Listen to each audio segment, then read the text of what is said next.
course, you have a grant agreement with the European Commission.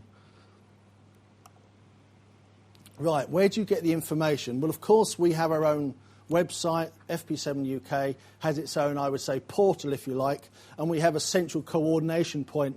So anyone who's just interested in Framework Programme can phone that number. It's certainly at the end of this presentation, and there's my cards are outside, or ask me for a card.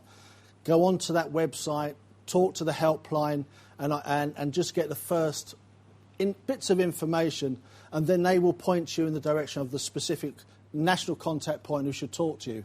But the Commission has its own sort of information site called Cordis. Some of you might have already come across this. It's improving in response to various comments. But what one needs to do is to go into the FP7 homepage and identify finding a call, all sorts of information on there about finding partners, finding documents.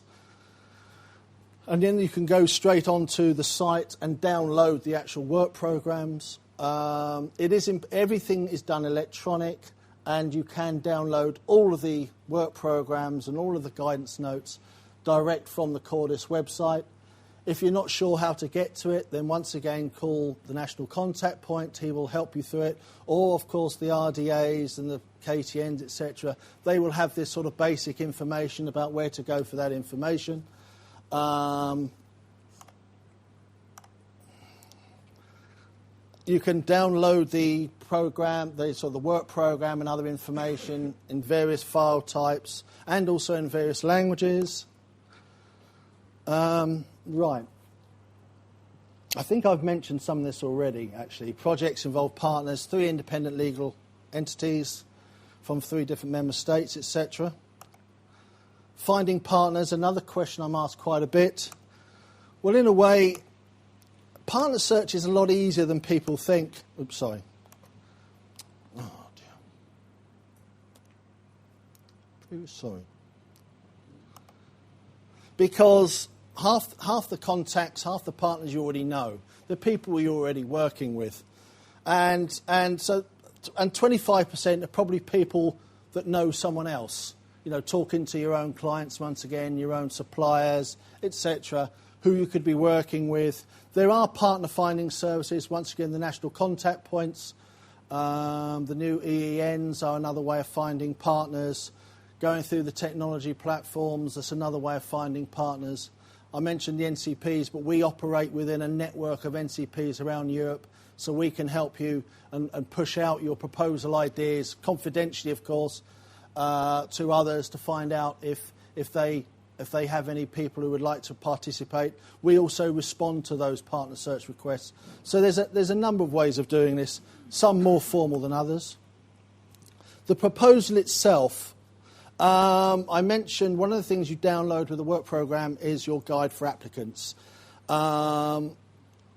It's important that you get one for your FP7 theme because it describes how you submit your proposal, how you write your proposal for that work programme. So if you think if you're an expert on the ICT programme, it means you're far from being an expert on transport and vice versa. It's very important that you deal with each thematic work programme in its own right.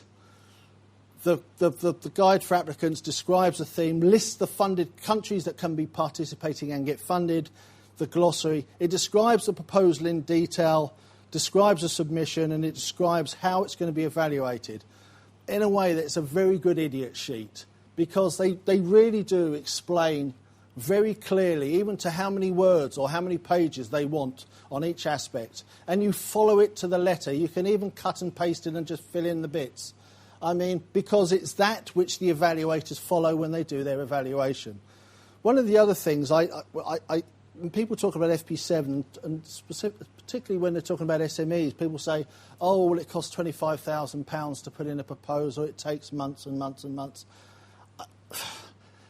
If you start reading that guide for applicants, you realise that it's not as bad as that. And maybe I'm sort of talking, maybe I shouldn't say this, but sometimes the people who are trying to demonstrate how hard it is are usually people who are wanting to be paid to write one for you.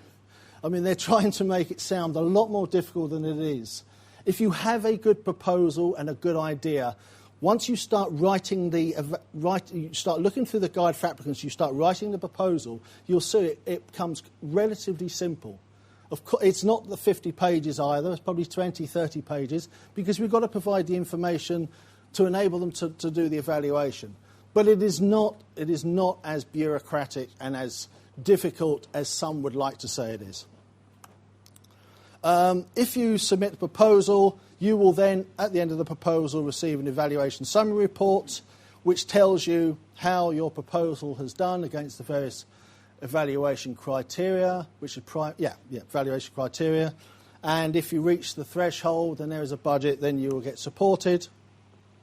And if you are supported, coming back to what I said earlier on about this isn't something that you want to get involved with in order for short-term gain.